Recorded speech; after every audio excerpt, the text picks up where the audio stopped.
Imagine a world cloaked in the stark, sterile embrace of white, where silence whispers secrets, and the air hums with the scent of old money and antiseptic. Here, in this sanctum of stillness, lies Julian Blackwell, 30, heir to an empire built on the foundations of luxury hotels. Once a titan in the boardrooms, now he lay motionless. His only badge of his recent ordeal, a thin scar etched upon his temple, a silent testament to the crash that the world believed had nearly claimed his life. But beneath this facade of vulnerability, a different truth throbbed. Julian Blackwell was not ensnared in the clutches of a coma. He was orchestrating a symphony of pretense. Beyond the thick glass door of his private suite, the murmur of voices sliced through the quietude. "I'm telling you," came Damien's voice, slick and always clad in the finest threads, his smile lurking just out of sight. "This is our chance. The board's restless. If we don't step in now, we might lose everything." "Step in?" The reply was colder, smoother, like silk over steel. It was Catherine Blackwell, Julian's stepmother. "No, Damien, we don't step in. We take control. He's vulnerable. His assets are vulnerable. The board won't wait forever, and neither should we." Damien hesitated, the weight of their plot pressing down. But the lawyer, Julian's estate attorney, still insists, "That attorney won't be a problem for long," Catherine cut in, her voice as sharp as a scalpel. "He's loyal, yes, but isolated. We keep pushing the narrative. Julian may never wake up, and if we keep the nurse compliant, this will be over within weeks." Inside, beneath the facade of stillness, Julian's heart pounded a frantic rhythm. So it was true. His suspicions had not been mere shadows of doubt. The crash was no accident.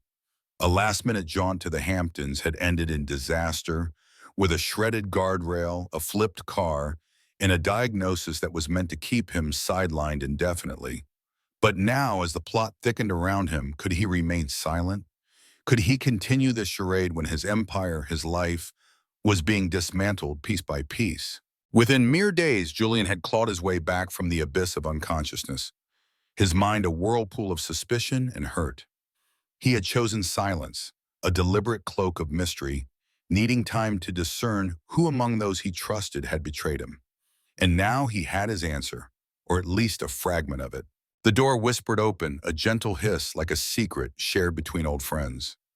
Footsteps followed, slower, more deliberate than before, each step a familiar echo in his ears. Julian recognized the rhythm instantly, gentle, careful, measured. It was Nora. "Good morning, Mr. Blackwell." Her voice floated to him, soft yet unmistakable, devoid of any artificial sweetness. "It's just me."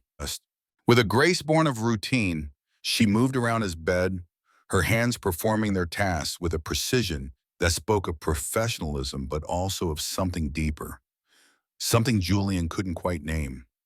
She checked his vitals, adjusted his blanket, and brushed back his hair with a touch that was neither pitying nor harsh. He had watched her through the narrow slit of his barely opened eyes, observing her as she read aloud at night or hummed softly while changing his IV. She treated him with a dignity that others had stripped away, never uttering a cruel word like Catherine or Damien had. "Your levels look stable today," Nora murmured, her pen scratching notes into his chart. "That's good." She settled beside him, her sigh as soft as a whisper. "I don't know if you can hear me," she continued, her voice dropping to a near whisper. "But I think you can. It's just a feeling." Julian's heart, a silent sentinel, quickened. Was she about to reveal something more? He listened, breath held, as she spoke on. "I took this job because I needed the money. That's not a crime. I didn't ask too many questions because, well, life doesn't often afford me that luxury. But now, being here, I see things. I hear things, and they don't sit right." Her eyes flicked towards the door, a fleeting glance. "Your cousin visited yesterday while you were asleep, or at least, while he thought you were. He was on the phone telling someone you weren't waking up anytime soon." The quiver in her voice was unmistakable. It terrified me, she confessed, her words catching in her throat. I'm not privy to the dynamics of your family, Mr. Blackwell, but I suspect they wish for your disappearance. Julian's fingers gave a slight, almost imperceptible twitch, unnoticed by Nora. I should remain silent, she whispered, her voice barely a thread of sound. I should collect my paycheck and say nothing, yet I find myself unable. I've already lost so much. I chose this profession to heal, not to be complicit in someone's erasure simply because they're an inconvenience. Rising slowly, a resolve stealing her movements, she declared, I'm going to keep two sets of records from now on, one for their satisfaction and one that tells the truth. Julian in that moment felt an unfamiliar warmth stir within him, a sensation long dormant. As Nora adjusted his IV, she placed a book on the table next to him, her touch gentle yet firm. Tonight I'll read to you something real, something human, she said, her voice a blend of determination and sorrow. She left the room without another word, the door closing with a soft click that seemed to echo through the quiet.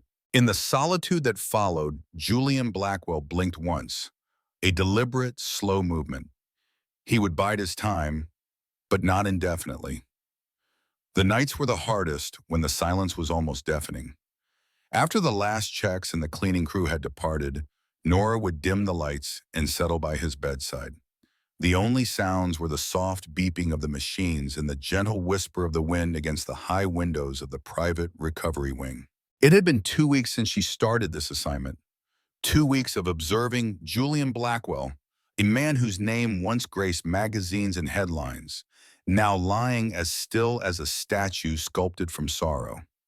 Yet, something was amiss, profoundly so. She first noticed it with the medications. In her second week, while reviewing the chart, she paused. The sedative dosage remained unchanged, despite no signs of agitation, seizures, or trauma. Indeed, what was the reason behind this? As the days passed, Julian's medical records remained untouched, gathering dust in the annals of neglect. The nutrition logs, once a testament to care, now lay abandoned. Physician visits, once frequent, dwindled to rare, fleeting moments. Vitals were noted, but never scrutinized, left to echo in the void of indifference. Even the speech therapist, whose weekly visits were as predictable as the sunrise, hadn't graced the room with her presence even once. There was no urgency, no spark of concern, just the cold, mechanical reminders to adhere to protocol. Having served in numerous care facilities, she knew the silent whispers of negligence all too well. But this was different, deliberate, almost sinister. That evening, she brought with her a copy of The Little Prince, a cherished book her mother had read to her during those dark, lonely nights. She gently placed it beside Julian. You probably loathe this book, she whispered, her voice tender yet tinged with sadness. I mean, you're a businessman. Hotels, contracts, numbers. But I've always cherished its simplicity. It's a story about someone who gets lost and finds meaning in the smallest of things. She took his wrist, her touch gentle as she checked his pulse. Still steady, still strong, she murmured, her eyes lifting to the IV bag. I asked Dr. Langston yesterday about your sedative dose, she continued, her tone sharpening with frustration. He dismissed me, said it was per family request. No adjustments, no plans to taper, just the same old routine. I became a nurse to heal, to help people move forward, not to keep them trapped. She rose, her steps carrying her to the window where she pressed her hand against the cold glass. I don't know who you truly are, Julian, but I'm starting to think you're more aware than anyone is willing to acknowledge. Her fingers clenched into a fist. I'm changing your protocol. Nothing drastic, just a tweak. I know how to do it discreetly, and if anyone questions it, I'll face the storm.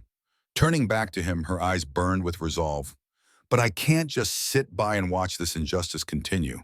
I've seen people vanish before my very eyes, and I simply cannot bear to witness it again, she murmured, her voice a delicate whisper in the sterile silence of the hospital room.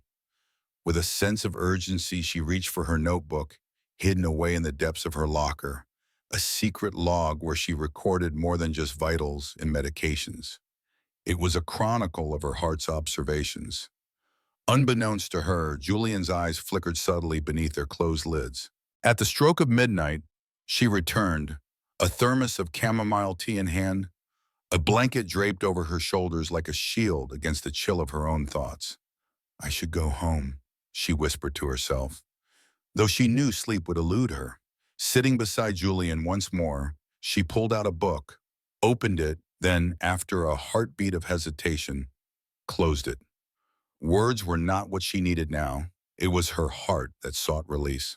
I wasn't meant to be your nurse, Julian, she confessed, her voice tinged with a sorrowful echo. I was merely a substitute called in at the last moment. The nurse who was supposed to be here, she backed out. I didn't question it, didn't ask why. Her voice broke, a fissure in her resolve.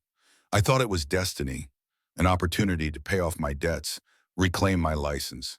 But now, she leaned forward, her elbows resting on her knees. I overheard Catherine in the hallway. She thought I was on break. She said, we just need to keep him sedated until things are finalized. And Damien, he just nodded as if it was routine.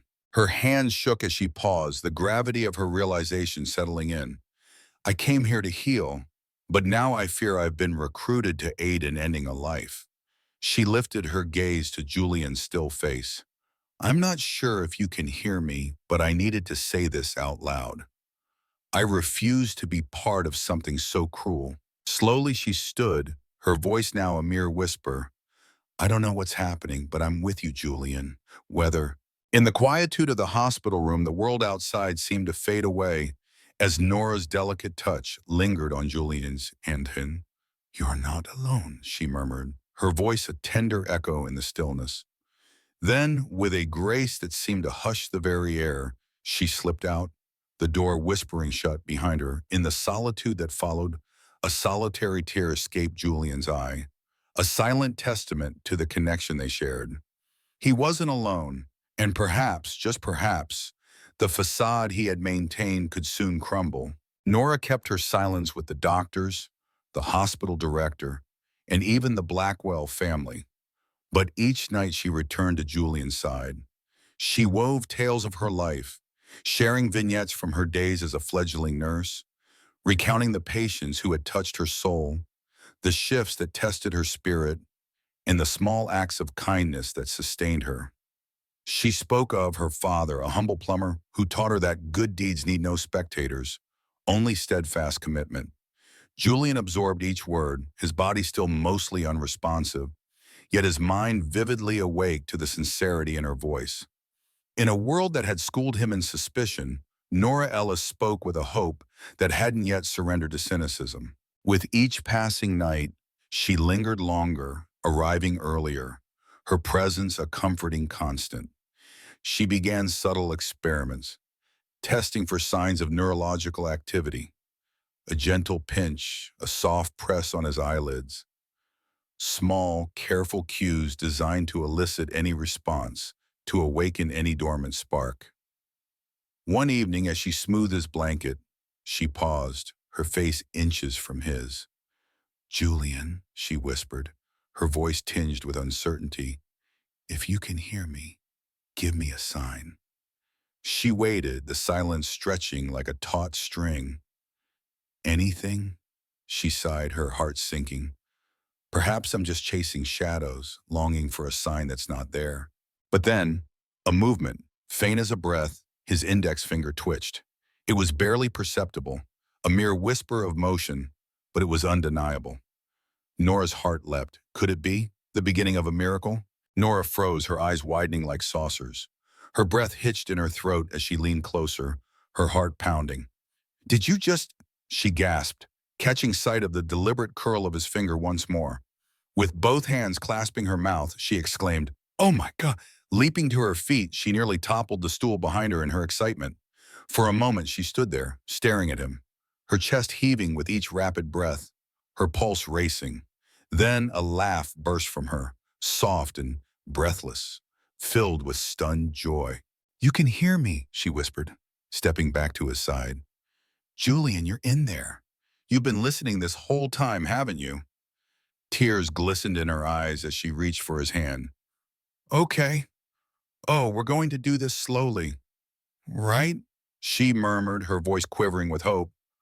One finger for yes, nothing for no. Can you understand that? A pause, then another curl of his finger. Nora let out a shaky laugh, her voice trembling with disbelief. This is insane. No one's going to believe this, but I do. I believe you. From that night, their world transformed. Their daily routine evolved into a new dance, a silent symphony of communication. One blink, one twitch, one squeeze. Yes, no, maybe. She brought flashcards, introduced an alphabet chart, and though progress was slow, sometimes frustrating, Julian was determined. He wanted to connect, to share. And Nora, she was a beacon of patience, her warmth enveloping every attempt he made. She never rushed him, never treated his limitations as obstacles, but as part of their unique journey together. With each response from Julian, Nora's smile grew, a testament to their deepening connection. She learned of his favorite songs, his preferred flavor of coffee, and how he used to watch people at the hotel his mother cleaned, imagining their lives. In return, Nora discovered parts of him he had never shared, not through words, but through the silent language of looks, reactions, and the questions she posed, piecing together the mosaic of his inner world. He would twitch once for yes, remain motionless for no. You never wanted this life, did you? She inquired one evening, her gaze fixed on his chart, her fingers gently tracing the fabric of his sleeve as his finger curled in response. Yes, you sought peace, not power. Another twitch. She settled beside him, her eyes reflecting a newfound understanding. I believe I grasp it now. I didn't choose nursing just to make ends meet. I wanted to make a difference. But somewhere along the way, I began merely surviving, not truly living. Julian's hand moved slightly, a silent plea for connection. She grasped it without a moment's hesitation. I won't let them do this to you, Titi, she declared, her voice firm with resolve. I don't care what they want. You're coming back. We're going to bring you back. In that instant, for the first time in years, Julian Blackwell didn't feel like just a name on a contract or a line in a will. He felt human, seen, valued, because someone had chosen to believe in him even when his voice was silenced. With her support, he was now prepared to fight back. In the days that followed, an undercurrent of urgency pulsed beneath every interaction between Nora and Julian. By day, Nora played the part of the dutiful nurse, meticulously logging notes, adjusting the IV with practiced hands, nodding politely at Catherine's condescending remarks, and enduring Damien's feigned concern. But under the cover of night, they transformed into something more than just patient and nurse. They became allies, confidants, fellow warriors in a silent battle. She had mastered his subtle signals. One twitch for yes, a tap for no, a slight change in his breathing when fear gripped him. They were becoming adept at this clandestine communication. One evening, as she worked to stimulate muscle tone in his left hand, she leaned in, her voice a whisper. I know you want to expose them, but we need proof, real, tangible evidence. And we must tread carefully, Julian. Julian, in his fragile state, managed a faint blink, a subtle sign of acknowledgement, and then twitched his finger once. It was all he could muster, yet it spoke volumes. Nora, with a heart full of resolve, slipped a tiny device from her pocket, a sleek, pin-sized camera borrowed from her tech-savvy friend. It wasn't standard hospital equipment, but its discretion and high resolution had proven invaluable in past whistleblower cases. I'll place it in this medication cabinet, she whispered, her voice barely above a breath. That's where Damon and Catherine always whisper their plans, thinking no one's around. It's time someone else witnessed their deceit. Julian's eyes flickered with a spark of agreement. That very night, under the cloak of darkness and with the certainty that no eyes were upon her, Nora entered the bedroom.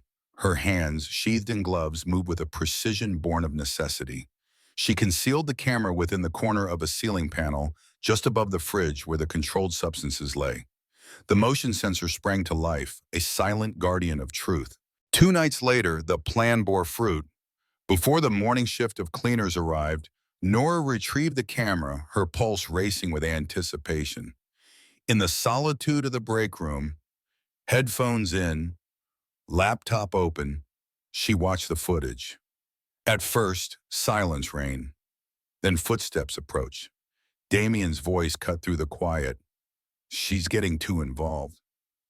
That nurse, she's not stupid. Let her ask questions, Catherine replied with an unsettling calm. As long as she doesn't start documenting, we're safe. Besides, we'll wrap this up soon. 2 more weeks, and we file the DNR motion. Nora's heart skipped a beat. Julian has no living will, she thought, panic rising. Damien's voice again. Won't that raise red flags? We'll claim a verbal directive. I've already spoken to the hospital board liaison. They're sympathetic. They want this mess cleaned up, Catherine assured. And the lawyer? Damien asked. I'm handling it. He'll be conveniently absent from the next meeting, she said, her tone chillingly nonchalant. Then words that sent a shiver down Nora's spine.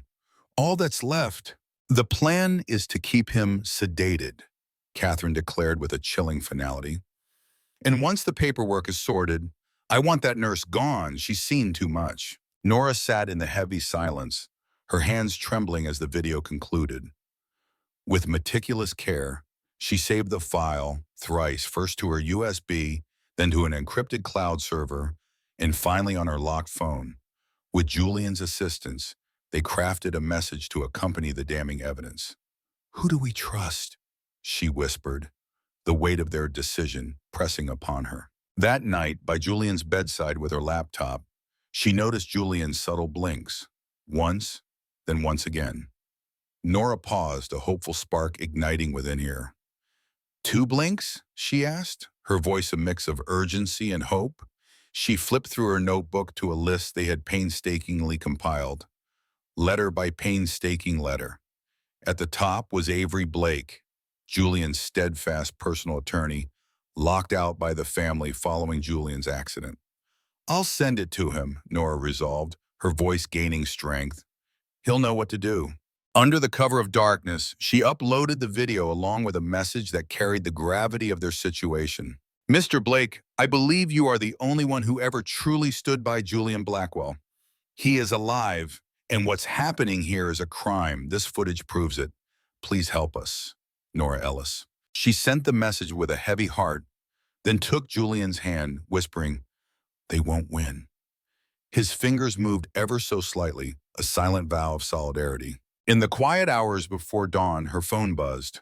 A message from Avery Blake. Subject, Reggie Blackwell received. I'm on my way. Do not speak to anyone else. Keep him safe.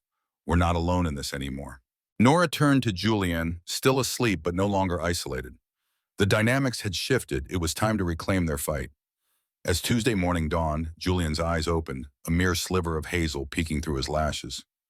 Nora, adjusting his oxygen monitor, felt the shift in the air, a new chapter unfolding before them. As she noticed the flutter of his eyelashes, her breath caught in her throat, a delicate dance between hope and disbelief. There was Julian, his eyes blinking once, then again, fully open for the first time in weeks. His gaze found hers, and something inside her chest tightened like a drum, resonating with the silent beat of a heart too long silent. He wasn't merely responding with the twitch of fingers or the shallow rise and fall of breath. Now he was looking at her, truly seeing her. It felt like being seen for the first time, an intimate unveiling of souls. Tears welled in her eyes, Amandi's, unbidden and unchecked, cascading down her cheeks. Hi, she whispered, her voice barely a breath. You're really back. Julian tried to speak, but his throat, parched from disuse, could only manage a dry rasp. She shook her head gently, a finger to her lips, her touch light as a feather. Don't rush, she said softly. We'll take it slow. You're safe now. She helped him sit up, a process as delicate as handling porcelain, propping him against a fortress of pillows. They had prepared for this moment with muscle memory tests, reflexive checks, and the incremental steps of healing. Yet, what they hadn't prepared for was the quiet that now enveloped them. It wasn't the silence of fear, but something sacred, almost holy in its stillness. Later that evening, after her shift, she returned, carrying a thermos of tea and a small notebook. Thought we might talk, she offered. Real words this time.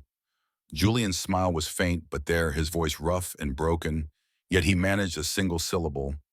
Tea? She laughed, a sound like the tinkling of bells, and passed him the cup. They spoke in short bursts over the next hour, him mostly listening, nodding, resting, but his eyes never left hers.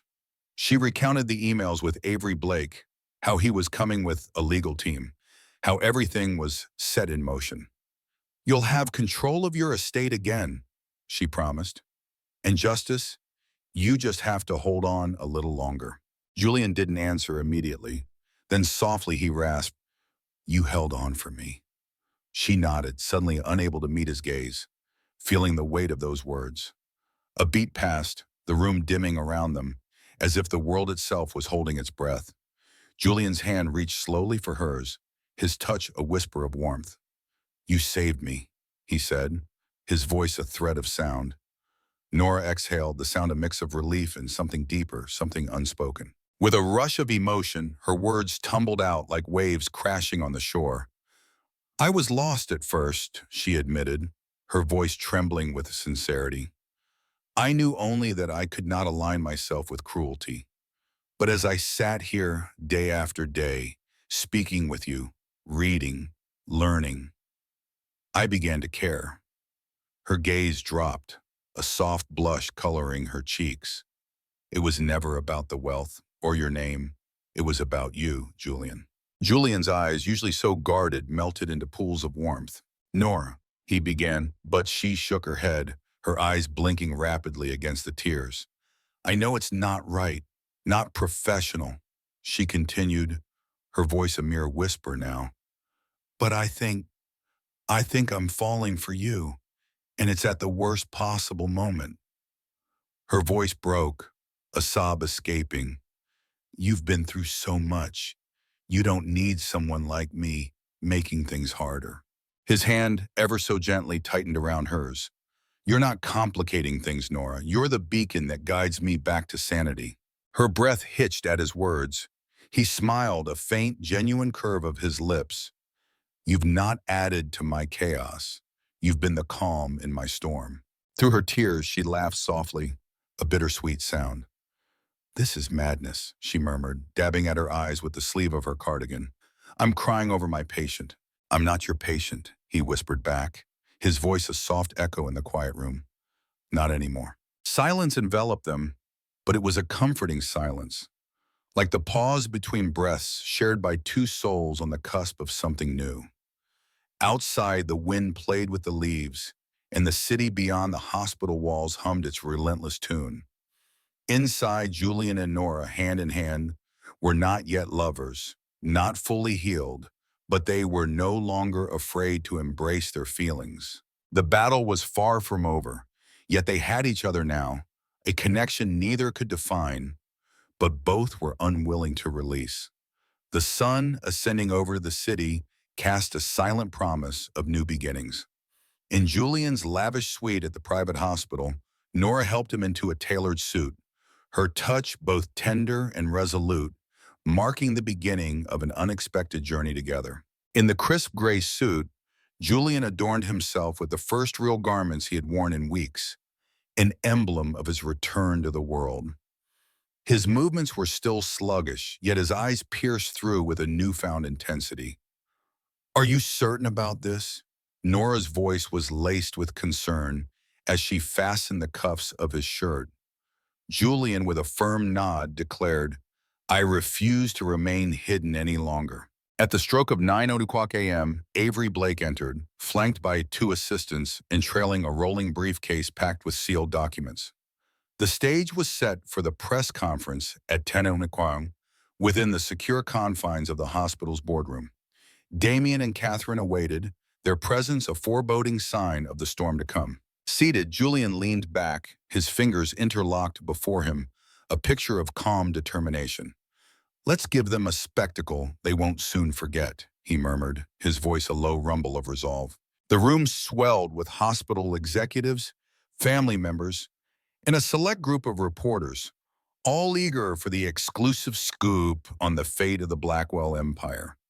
Catherine, ever the epitome of poise, stood at the helm in her cream blazer, her confidence almost palpable. Damien, lurking just behind, could barely conceal his smirk. "Thank you all for being here," Catherine's voice flowed smoothly. "Our family has endured an unimaginable ordeal with Julian's tragic state. Today we're here to address the matter of transferring temporary executive control." The double doors burst open and all heads swiveled. There stood Julian Blackwell, his presence commanding despite the slight support of a cane, dressed in the unmistakable dignity of a man who had stared death in the face and emerged victorious. The room erupted in gasps, cameras flashed in a frenzy, and Damien's face drained of color. Catherine, caught off guard, froze. Without uttering a word, Julian advanced to the center of the room, his hand firmly planting itself on the table as he locked eyes with his stepmother. "I see you've begun without me," he said, his voice cutting through the silence. You're awake?" Catherine stammered, disbelief etching her features. "This is—" How she'd managed, her composure crumbling. "Save it," Julian interrupted, his gaze sweeping over to the reporters. "I've been conscious for several weeks. Yes, I was in a coma briefly, but upon awakening," his voice trailed, leaving the room hanging on his every word, a testament to his resilience and the beginning of his reclaiming what was rightfully his. As the realization dawned, Avery stepped forward with an air of urgency, his hands trembling slightly as he opened the briefcase and extracted a small tablet. Julian, with a fleeting glance that seemed to anchor him, nodded to Nora, who had remained unnoticed, a silent sentinel at the back of the room. Their eyes met for just a moment, a silent exchange of strength before he pressed play. The room was suddenly alive with the voices of Damien and Catherine, their words chilling the air. "We just need to keep him sedated. He won't be a problem much longer. We file the DNR once she's out of the picture." The executives gasped, whispers rippled through the room like waves. One stood, shocked, while another sank into his seat, hand covering his mouth in disbelief. Damien's voice rose, desperate. "That's taken out of context." But Julian's response was a sharp, cutting blade through the tension. "You tried to erase me, and you nearly succeeded." He turned, his gaze settling on Nora, who seemed to shrink under the sudden scrutiny. "If it hadn't been for one person," he paused, his voice softening, "I wouldn't be here." The room, previously a battlefield of silence and whispers, now shifted its focus entirely to Nora. Julian's words flowed with a newfound vigor. While everyone else was plotting their next move, she stayed. She cared. She saved me. Catherine's eyes narrowed, her voice dripping with disdain. "You fell for the nurse?" Julian's look was icy, his response swift. "No, I chose her, just as she chose not to be complicit in your crime." Avery Azamashi, Avery, seizing the moment, took charge. He announced pending charges, formal investigations, and the reinstatement of Julian's full authority. Catherine and Damien, their empire of deceit now crumbling, exited the room in a defeated silence. Outside, away from the tumult, Julian leaned against the wall, his breath heavy with relief and fatigue. Nora, quick to his side, whispered, "You did it." But Julian corrected her. "We did it." She hesitated, her eyes darting around, the weight of the public revelation settling in. "Everyone saw, everyone knows now," she murmured. He reached for her hand, his voice a quiet resolve. "Good, because I want the world to know who saved me and who I want by my side from now on." Her gaze met his, filled with a mixture of fear, pride, and an unspoken promise of what was to come. Nora's eyes, brimming with unspoken words, locked onto Julian's. No more words were necessary. The truth had surfaced, liberating them to embrace it. As the boardroom filled with whispers and the blinding flashes of cameras, Nora didn't linger for the applause. She slipped away, escaping through a side door into the crisp, biting afternoon air. Her hands trembled as she pressed the elevator button, her heart entwined with something far more complex than mere fear. Julian had survived, had triumphed, yet why did she feel like she was the fugitive in this story? That night, in the quiet solitude of the nurse's locker room, she packed her belongings with a heavy heart, her thermos, the book she cherished reading aloud, And most crucially, the small leather-bound notebook where she had poured out every whispered observation, every probing question, every tender confession she had voiced when she believed Julian was asleep. She knew her time here had come to an end. She couldn't remain, not now that the world had watched him acknowledge her, not now that headlines were crafting her into either a modern-day Florence Nightingale or a scandalous opportunist. She was neither. She was merely weary, deeply in love, and utterly at a loss for what to do next. Just as she locked the door, the elevator dinged behind her. "Nora," came a voice. Turning, she saw Julian, standing without his cane, a little steadier, a winter coat draped over his suit. His eyes, though tired, held hers with an intensity that made her breath catch. "You shouldn't be walking around alone," she managed to say. "I'm not," he replied, his voice steady. "I came to find you." Her gaze fell to the floor. "I was just leaving." "I know." He stepped closer, the space between them charged with unspoken emotions. "That's why I had to come now." From within his coat, he retrieved the notebook. She froze, her heart in her throat. "You left this," he said, his tone both gentle and resolute. "You didn't think I'd let it go. Did you catch that hint of red, the flush that painted Nora's cheeks?" "That wasn't meant for anyone," Julian finished, his voice a gentle whisper. "I know," she murmured. Her gaze locked on his. He opened the notebook, flipping to a page near the middle, his fingers tracing the lines. "I read this part 5 times," he confessed, his voice tinged with nostalgia. "The night you said you were falling for me, and you hated it because you were scared, because you thought I'd see you differently." Closing the notebook, he looked up, his eyes earnest. "I don't." Nora stared, her heart pounding in her chest. "I didn't fall for the nurse," Julian declared, his voice unwavering.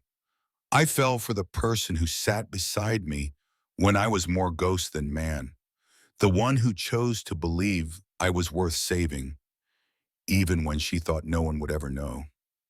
Her eyes brimmed with unshed tears. "Julian." He stepped forward, his voice low and certain. "I've had a lifetime of people loving me for my name, my money, my power. You were the first one to love me without any of that." She shook her head, a tear escaping down her cheek. "I didn't mean to." "I know," he interrupted, his tone tender yet firm. "But I did."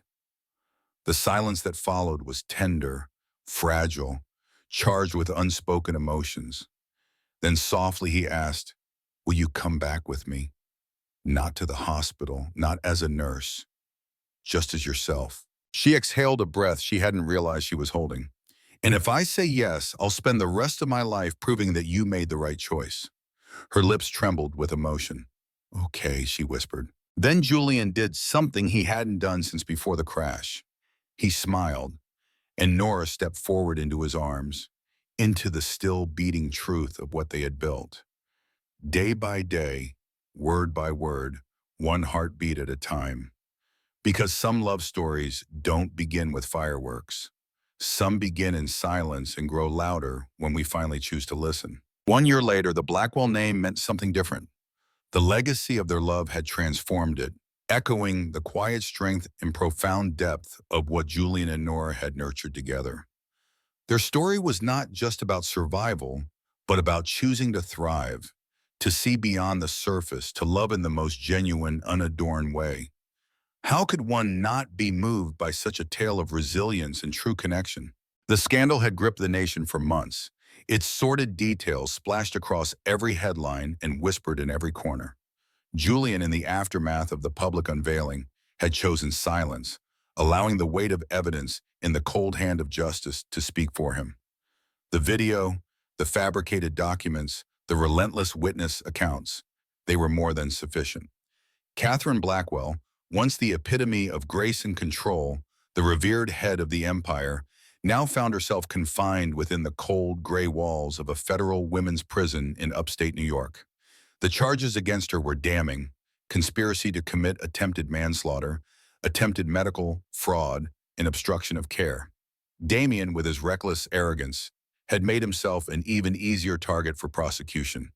His emails to private doctors, his financial tampering with Blackwell Hotel shares, and his own recorded threats sealed his fate irrevocably. Now both served their time, 15 years without parole.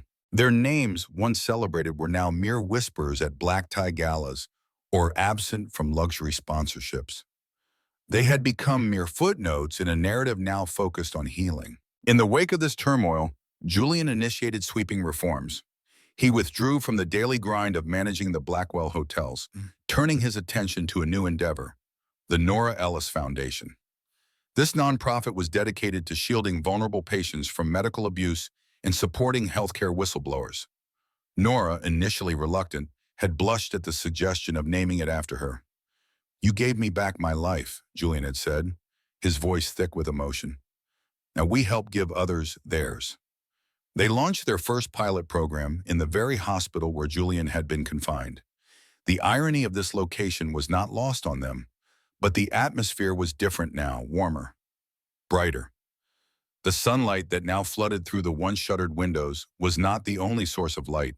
The foundation itself radiated hope and transformation. Nora's idea of a desert retreat was a sanctuary, not a luxury spa or resort, but a simple house nestled in the canyons of New Mexico, far from the echoes of scandal, far from the legacy of betrayal. Here, every few months, they sought solace and clarity, a place where the air was as clear as their intentions, where the quietude of the landscape whispered of new beginnings. Months drifted by like the soft whispers of a gentle breeze, untouched by the clamor of the world outside. No cell phones, no press, just Nora, Julian, and the serene embrace of peace. One evening, as the sun gracefully sank into the horizon, painting the sky with hues of molten gold, they embarked on a hike up a slender trail behind their quaint abode. Nora's laughter, light and free, danced through the air as Julian feigned exhaustion. "You own hotels in 5 countries," she jested, her eyes twinkling with mirth. "And yet you're gasping for air after a mere 15 minutes of walking." "I nearly met my maker," he replied with a grin, his voice playful. "Spare me a little mercy, will you?" At the summit, a vast overlook unfolded before them, stretching into the distance like a canvas of endless possibilities. Julian, with a gentle touch, reached into his coat. Nora, sensing the shift in the air, turned just as he knelt before her breath catching in a moment of suspended time.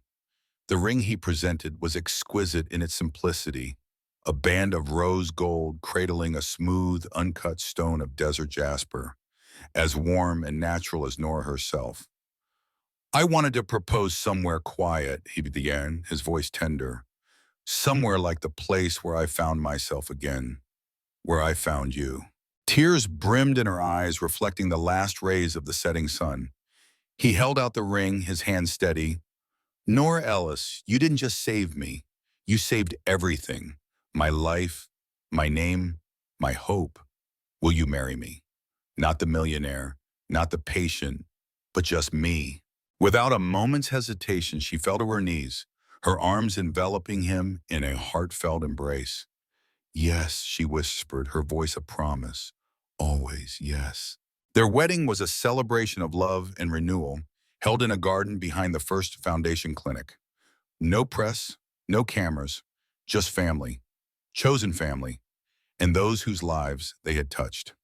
As the ceremony drew to a close, Nora's gaze swept over the crowd, her heart skipping a beat when she saw a young girl in scrubs, hand in hand with an older woman, smiling through tears. That girl who once reached out with a single frightened email, "I'm scared to speak, but I think something's wrong in my hospital," was now on the path to nursing school, inspired by Nora, by Julian, by the love that had not only healed but transformed.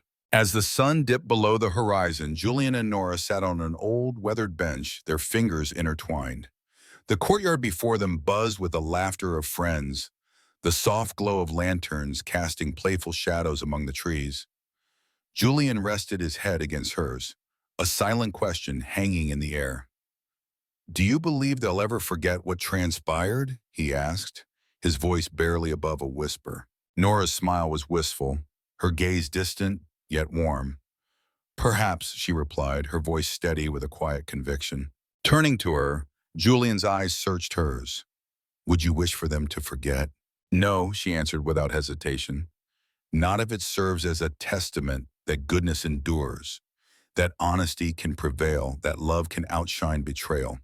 As the stars began to twinkle above, Julian pressed a gentle kiss to her forehead. In that moment, they were not survivors of some grand narrative, not the heirs of a legacy or heroes of a story. They were simply Julian and Nora, two souls who had found their way back to wholeness, to freedom, to home. Sometimes healing whispers in the silence. Sometimes love blossoms from trust. And sometimes the most courageous act is to place your faith in another, even when the world has turned its back. Julian and Nora's journey is a poignant reminder that no amount of power, no depth of betrayal can eclipse the gentle strength of compassion. That truth, no matter how deeply it is buried, will always find a way to surface, carried by those who dare to care. If this tale has stirred your heart, sparked your spirit, or rekindled your belief in the redemptive power of forgiveness, we invite you to engage with us. Like this video, leave your thoughts in the comments, and above all, subscribe to Soul-Stirring Stories for more journeys that touch the soul. Here, we weave narratives that heal, uplift, and remind us of the essence of humanity. Thank you for joining us on this journey, and remember, even in the quietest moments, love speaks volumes.